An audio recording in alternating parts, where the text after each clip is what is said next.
You're listening to the Practical Wealth Show with Curtis May. All right, everybody.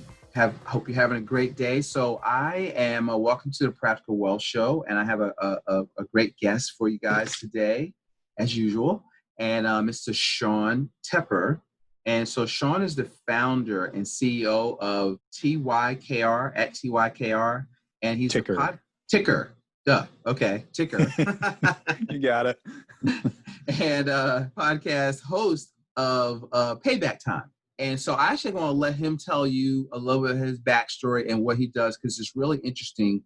And so for those of you who are listening, you know, we separate savings from investing, or if you've seen my video on the website, Yellow Tank versus Green Tank. And so what we always talk about, just to set this up, is that there are 4 asset classes when it comes to investing: business, real estate, paper, and commodities. So today, this conversation is going to be about paper. So Sean has some really interesting things that he's doing in that regards. And those of you like paper and like equities, this interview is for you. Sean, welcome to the Practical Wealth Show. Curtis, thanks for having me. Glad you came on. Glad to meet you. And so tell him what I didn't tell him. You bet. I'll go into the Ticker backstory here, and I'll give you a little synopsis, you and your audience here, a little synopsis. So Ticker is a stock screening platform that essentially makes stock picking much easier and faster. And my background is about 15 years software engineering experience. I'll kind of talk about my past real briefly, but my first 5 years, I had a service business and was building websites and custom software and that kind of stuff for small, mid-sized businesses. And really what I found after 5 years is, you know, you're not really going to build wealth with a service business or working a job. And I was fortunate. This was in 2010, that firm. I had 5 employees. We ended up merging with a bigger company. It wasn't like a big payout or anything. The benefit to me was I got rid of all debts and liabilities, but it allowed me to create a restart in my life.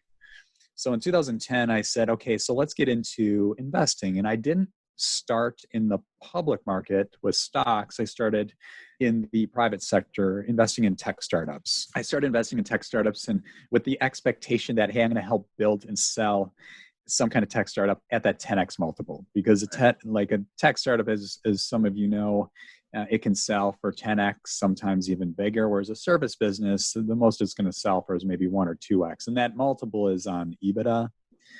So needless to say, over the 5 years, never achieved that result, never sold anything. In fact, 90% of the time I lost money. So it was a very consistent losing business. That year, I said, you know what, this isn't working. I'm going to take a step back. I've got like 10 years of software engineering experience, a lot of consulting under my belt at this moment.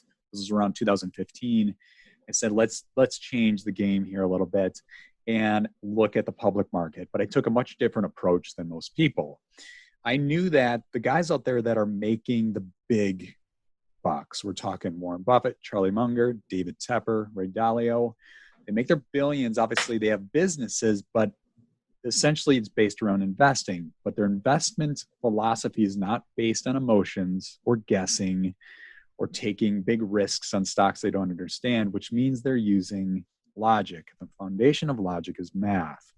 So what I did is I kind of applied my software engineering background to this process as I read as many different investment books as I could get my hands on. Some were exciting and some were, as you can imagine, kind of boring. Well, I took all that, started taking these, because there's equations and math and formula out there, started putting them into Excel. And within that same year, I started using this Excel sheet to generate returns significantly greater than the markets. In fact, that first year was 15% compared to the market average of about 6%. And that's the moment when I kind of parted ways with my financial advisor and I took things on my own and I started doing my own investing. So anyway, I kept refining this algorithm, quote unquote, over the next 4 years. And things got really interesting in the summer of 2019 as I talked to a few large and a few small financial advisory firms and wealth management firms. And one firm was like, you know what? You need to back test this thing through the 2008 recession. You definitely have a cool algorithm here and producing some good results, but it's not worth anything if it can't make it through a recession. So part of me was like, okay, all right, let's see what you got here. And the part of me was like, oh, shoot, if this doesn't do anything during the recession, I got to start over. So I back tested it. And this is where things get really interesting. So in 2008, the S&P 500 went down 38% that year. Well, ticker that year was up 24%. Mm-hmm. In 2009, the S&P 500 went up 23%. Ticker was up 76%. And in 2010, the S&P 500 kind of leveled off at about 10% that year. Well, ticker was up 96%.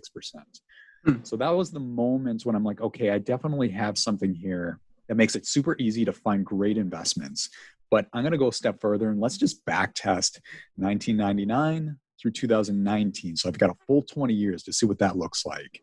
And I can say this, it beat the market every year. Lowest return was 10%. Highest return was 96%. So anyway, at the end of last summer, I'm like, hey, you've got two options here. You can either go create a hedge fund or a wealth management practice, or go create a software as a service platform so you give access to everybody. And since, at this point, I've got 15 years of software engineering background, I went the direction of the software. So anyway, it took about 9 months to build Ticker. It went live about a month ago, and we're getting some really impressive traction as we speak. But it's simply, you can log in and you can literally see if a stock is on sale, watch, or overpriced. And the whole site is designed in a way to make investing a lot more approachable. So the language isn't filled with complicated, over-engineered words, right? It's a very approachable language, layman terms, just makes it super easy for really anybody to get a hold of it and start using it. Oh, that's cool.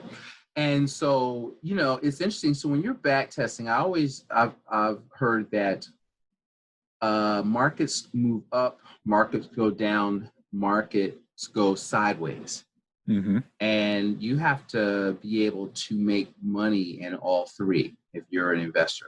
So kind of does the system help? Because what you're doing is you're looking for, would you consider, we talked about this before we start, value, and you're looking for value, like Correct. stuff so value, like Buffett and they don't trade, right? They're value investors. They're looking for the companies underlying that they think have potential because they are doing good things to improve. Is that going on there, or is that what people need to learn how to do? Like when you were studying this stuff, is that Sure. what you learn how to recognize? Yeah, I can answer a few questions you raised there. So first off, you look at the different investment strategies within the public market. So there's value investing, which means you buy businesses at a significant discount off the intrinsic value. I will say this, you can't find intrinsic value on any platform like TD Ameritrade or Robinhood or Yahoo Money or whatever. There's a lot of calculus that goes behind that. And an example is, here's a really good example. Microsoft has an intrinsic value or a sticker price of about $1,000. That's what it's valued at, but it's got a share price of just under $200. So that's a great value. That's a really good buy at the moment. Again, or I should say, don't take anything I say because I'm not your financial advisor and listeners out there. But what I'm doing is I'm following ticker.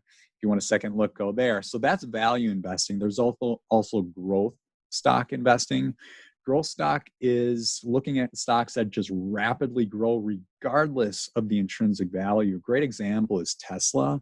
Tesla keeps climbing. The intrinsic value is about $600, but the stock is over $1,200 as of today. And it's going to keep going most likely. It's really driven by market emotions. So that's growth investing. There's also dividend investing, just buying stocks with dividends and collecting the dividends. And then there's speculative investing is the fourth category of investing, which you can put like marijuana stocks and Bitcoin and penny stocks in that category. I don't touch that category. I touch dividends a little bit. I like some growth stocks, but probably 70 to 80% of my portfolio is based on value stocks, and ticker finds those stocks for me. So that's one question I wanted to answer there. Another question you asked first was, you should be making money at all times, whether the market's going up, down, or sideways. I will say this, with value investing, what you do is when stocks go down, and here's a perfect example, COVID-19, everybody's stressing out, freaking out, my account's going down. Well, of course, my portfolio is going down, but there's a strategy out there called stockpiling. What it means is if your on sale stocks continue to go down, guess what you're doing?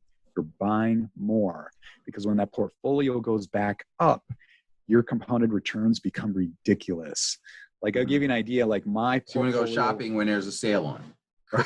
Right. Like, let's say like a lot of my stocks are on sale. When the market dives, I'll tell you what, like if I would have known this during the recession, I would have capitalized on it. Becomes the most exciting time when the rest of the world is freaking out. This is when you just get so pumped. Like, I'll give you an example. I'm like close to 80% up right now, my portfolio as we speak, halfway through the year, because I used Ticker to spot those stocks that were way down. What was it, March this past year? Mm-hmm. Yeah.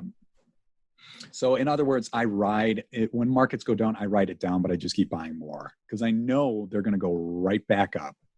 Based upon, so I want you to hear this but these aren't random, let me hold on to my 401k, my mutual funds. You are picked companies or stocks specifically that you can hold on to. See, that's the difference whereas I don't like mutual funds. I would agree with you. And 401k, because I think you're gambling. It's like, just keep buying. The market will come back, and there's a lot of rhetoric. But, one of the things that you hear, like one of the things that we teach our clients is your number one asset is you, right? And so what Sean did was invest in Sean, and you did some homework. You learned about investing overall, had used your skill set, which is computer programming, to build a business, software as a service, and to create value in the marketplace. Right. And so now you're eating your own cooking because you're using it to use equities as that's your preferred asset class. But that's also, and so one of the things I want people to hear is that, listen, you've got to be a good producer and steward of your money. And so you can work, and then let's say, all right, I like this because I like equity markets. I like what Sean is talking about, but and he's done some homework for it to help you. But who's a good candidate for Ticker? Ticker, it's the full gamut. It's really beginner investors. It is the absolute best place to start because of that layman's terms language and finding great stocks. If you were to read the FAQs, the frequently asked questions, if you read through that, you will be armed and dangerous. It will take you about 2 or 3 minutes to get through. You will on the website. Yeah, on the website. If you do that and then you join, and Ticker has a free trial, so anybody can join. Beginners are going to be armed and dangerous from day one. Now, advanced investors, they don't have an algorithm like this. There's certain guys that have been investing that are now using Ticker. They've been investing for 10 or 15 years. They've never had a tool like this to quickly find stocks that are great deals. And even this is going to be a shocker. Some people will be buying more stocks thinking they're great investments, right? And Ticker will reveal that, hey, what you've been doing is probably a wise choice. Right. So Ticker's a tool, guy. So it's you like this asset class. Well, okay, if you're going to be a carpenter, you need a hammer, right? And so this is your tool to help you do more of what you like doing more efficiently. What do you have like the people that do this, or like when you talk to them, any like recommended reading or stuff that you would like they should be thinking about? Just is it helpful for them to learn more stuff, or is the tool doing a lot of work for them? I guess is my question. Ticker does most of the work, but I will say that I got to give all the credit to the guys that have gone before me, including Benjamin Graham, Warren Buffett, Charlie Munger, and then my mentor, his name is Phil Town. He's got 2 books out there. One is called Rule 1 Investing, and the other book is called Payback Time. I think he has a 3rd book as well. He wrote with his daughter. I haven't read that, but start with those 2. They're very easy reading, approachable language, and I will tell you probably 70% of the math that goes into Ticker was pulled out of those 2 books. So in the rest, I kind of created a little more rigor around Ticker. Right. But Phil is the man. He is. I put all the credit on him and the guys that have gone before him on Ticker. So start there. Success leaves clues, right? And it does. Yes. It's success leaves clues, and so there's nothing new under the sun. I'm gonna go nerd out for a second on. Please do. Because we were talking before that I've read one of my favorite books is Joy of Compounding. I can't think of the author, but he studied Warren Buffett and Charlie Munger. And what is interesting that they read like 3 hours a day, yes. and then you read The Intelligent Investor, because see, when I read something, I want to know not just, I always read the book and then I read the bibliography because I want to know they got their information from, so I can, I get a thing. And so it's interesting. Sure. If you study, there's a bunch of people that study they call it Graham value investing, which I think is foundational to where you started. Correct. Let's talk about that for a few minutes and bring them up to where, did that help you as you're looking at this? And I just want people to see that it's not just going out there and willy-nilly. There's some principles behind this stuff. Yeah, so give you a little background for those that don't know Ben Graham. Ben Graham was Warren Buffett's teacher. Mm-hmm. So a lot of what Warren learned in his earlier days came from Benjamin Graham. And he created, there are a few other guys, and I don't know their names off the top of my head, but they created the value investing concept. Is they would calculate the intrinsic value of a stock, and how that's calculated. I'm not going to reveal any algorithms and make people's eyes glaze Mm-hmm. over here on this podcast, but you factor in elements such as the EPS, that's earnings per share. You look at the growth rate. You look at the growth rate of like the cash flow, the sales, your gross revenue, of course, your equity, and you factor all these elements to show where is this stock headed, and what should that be valued at today. And it's wonderful if you can calculate that, because then you simply compare that against the current market price, which anybody can see. You can go on Google or Yahoo or whatever and see what that looks like. And of course, his rule is you want to make sure you buy stocks at a 50% discount. So a great example, let's say the market price is $100, the intrinsic value is $200. There you go. You've got a stock that is 50% off. Mm-hmm. And that's really what he found. And you will make consistent returns on the market, and usually much bigger returns than like a mutual fund, index fund, an ETF, because those are bundles of stocks. What you want to do is find great stocks at a big discount and watch those stocks ride up. And how Ticker works is, and this is the beauty of, I like making compounded returns without working. Right? Mm-hmm. I like buying and just going away and fishing or kayaking, or I'm an outdoors guy. So I like doing that stuff without worrying about it. And it's great because I will buy, and Ticker will notify you if it changes from on sale to overpriced. So I know at that moment, hey, now's the time to sell. In most cases, these stocks are going to stay. If they're on sale, they're going to stay on sale for a while. By a while, it could be years. Mm-hmm. You just buy them and hold, watch them grow. So the strategy is capital appreciation. Yep. So how would you? I've heard like David Stockman talk about this. So I'm a bit of a contrarian. So whereas he'll say that there's no, and I'm guessing the algorithms already accounted for this. There's no real true price discovery because the Fed is goosing the market with cheap money, and so part of me thinks that, okay, maybe since there's what they call the plunge protection team, since their goal is to keep the stock market up, there's an argument for saying that, okay, well, let's find a better way to be in that because, the powers that be want the market up. So you might as well participate in that growth. Right. As I hear this, it shows Wealth Without Wall Street, but I get it. You might as well be in the game. Just don't play the game like everybody else. Is what I'm hearing. Yeah, let me talk to that a little bit. So a lot of people, and I will say at least 90% of the investors out there, get into investing in the stock market based on emotions. They hear some news about some hot stock or that new flashy object, and they put their money in that. And usually at that time, you're already too late. The stock is now overpriced. and it's a speculative investment. And I remember me stating back, I don't get into Bitcoin or cryptocurrency or, or marijuana stocks or whatever, because it's like gambling. I like a surefire investment I know is going to make me money.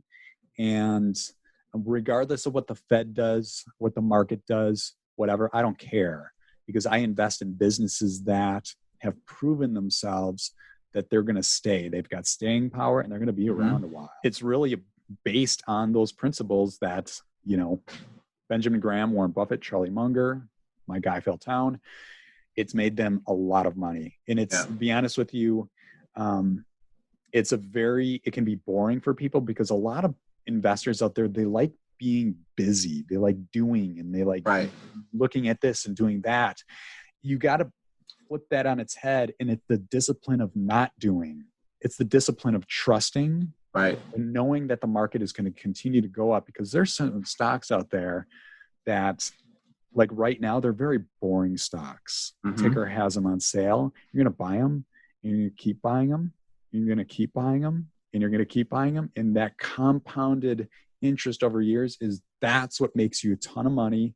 And a lot of people don't have the discipline to do that because they like being busy. Yes, it's investing is boring. It's supposed to be boring. It is. It's supposed to be boring. So y'all watch Fast Money, and so you're listening to financial entertainers, but it goes back to principle. They all have Ray Dalio's book that I'm reading. It's called Principles. Right? Yep. Right.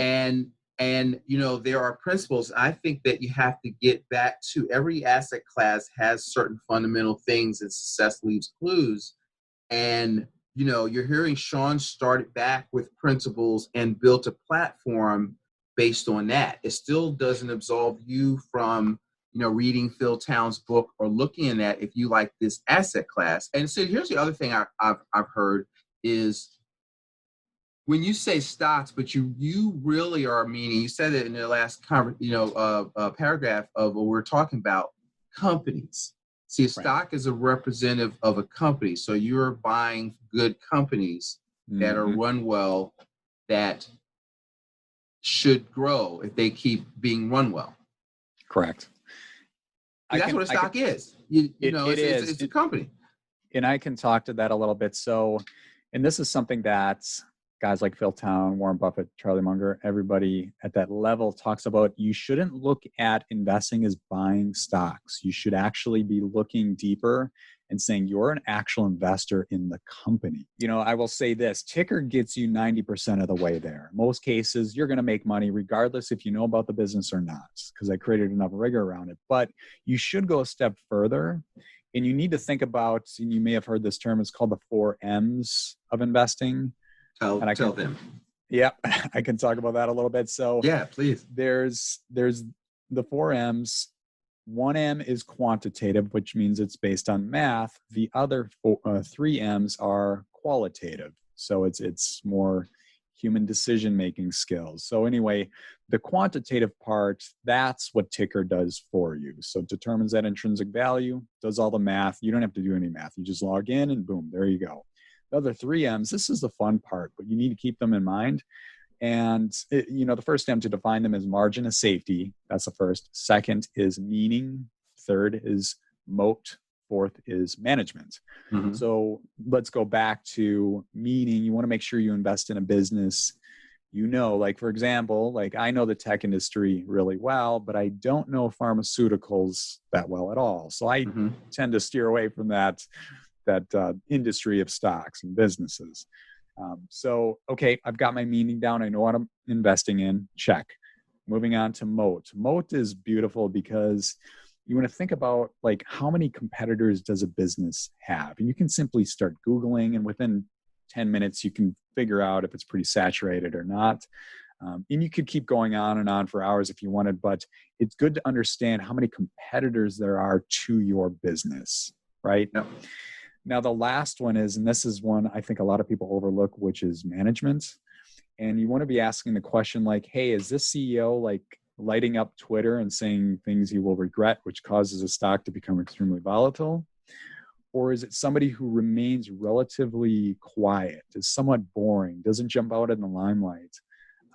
Is there, and this is the thing where you can really judge a person's character. Like when the business is having troubled times, are they placing blame on themselves or others? And if it's others, well, not really the best management in place there. But if somebody's like, hey, I'm at fault for this, I'm owning my mistakes, and here's what we're going to do different. All right, that shows some integrity, some good leadership qualities. That's probably a leader you want to invest in. Again, going back to the beginning, ticker, you find an on-sale stock, and then you look at the other three, the meaning, moat, and management. And if all four check out, you have yourself a really wise investment. That's great. I mean, you could apply that to all kinds of, in business, that's like standard. And see, so because, asset, if you're looking at syndications or other asset classes, I think you could apply those principles, because what happens is people don't, and most even financial people could not draw you out their principles. They go straight to, really, most of them are tactical. Here are the products that I can offer you. Right. A few have strategy, but very few have principles. So, what we try to get across is there's principles, like we teach the 5 principles of personal finance.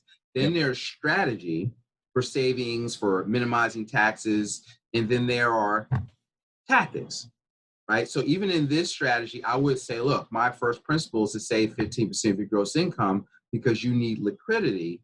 And then I like liquidity with stock investors because I want you to be able to, you need to have access to what I call savings that you can access, because while let's say you're buying stock that on sale and you don't want to have to, because the only way to convert the equities into cash is to sell the shares, and you don't want to do that. So, when I counsel people, it's like, all right, listen, so we got to build, 3, 6 months, 12 months of liquidity so that we give your time for your, what we call your yellow tank or your investment here to compound. So if you have need for money, you can get to it. Right. And that's how you kind of marry. That's something I'm going to show you yesterday. You got to kind of marry the two, so it's both, because it's the asset class. Right. But you got to play defense. Like I always tell people, defense wins championships. Totally. So, right.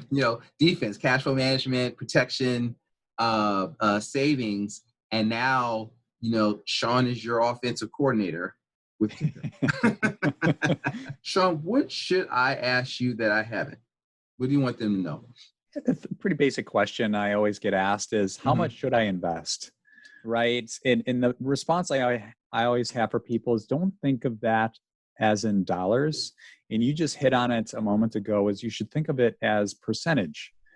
And your percentage is like spot on. I usually tell people, try to invest 15 to 30% of your income and just set up a reoccurring, payment or deposit into your whatever trading account. Like I use TD Ameritrade, but they are other big players out there, E-Trade and Robinhood. There's a bunch of other platforms, but just set up a reoccurring and make sure you've got 15 to 30% of your income, because I tell you what, if you use this strategy and beat the market returns, I will say this, because I've done the math, what could take you 30 years, investing at 6%, if you're at 15% or more a year, you can achieve that same number in 10 years or less.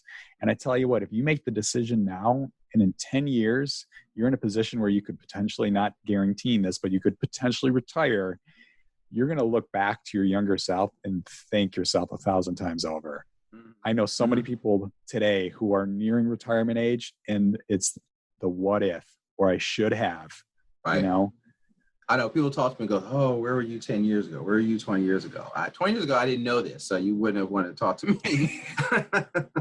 Right. 10 years ago, yeah, but I get better every year because I'm a nerd. So I like reading all this stuff, so I've learned, I got a page of notes from our discussion, so this is like my podcasts are private consulting for Curtis. So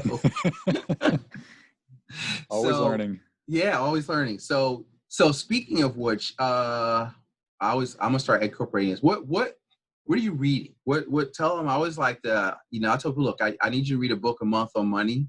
So any interesting last 2 or 3 good reads business, leadership, investing books that you or some of your favorites maybe?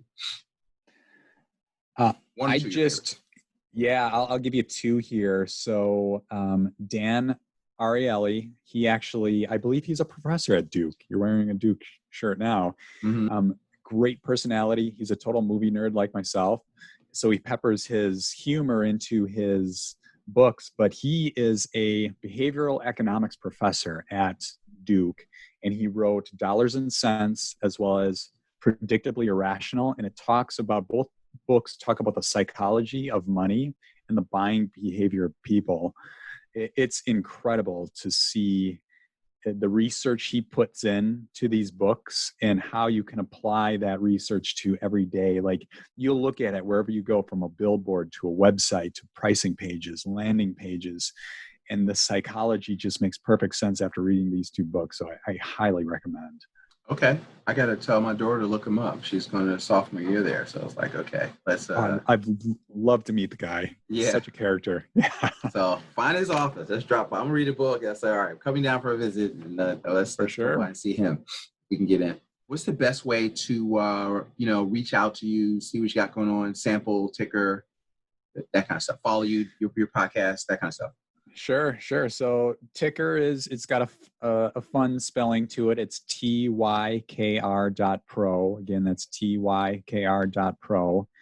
You could simply email me, Sean at ticker.pro. Sean is SEAN. And then the podcast, Payback Time, is releasing, as of the recording of this podcast, it's early July. It should be releasing in about a week. I've got 10 episodes that will go live, but the podcast interviews people who have established leveraged income, and they have either achieved financial independence or are well on their way. Mm-hmm. So I do interviews in that way. So you can simply go to paybacktime.pro and learn more there. Again, that podcast should be releasing very soon here. So very excited for that. All right. So yeah, by the time this show comes out, he'll be out. So go check out his show, and definitely go check out Ticker. And we'll put the notes. I'll try to find the titles of the book and put it in, have our producer put them in the show notes. Sean, so listen, I appreciate your time and dropping serious knowledge on my listeners today.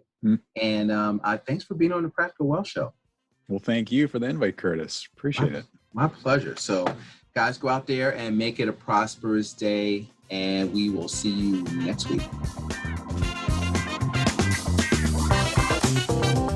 Thanks for listening to Practical Wealth. To access the show notes and resources, go to practicalwealthshow.com. To get your questions on the show, go to practicalwealthshow.com.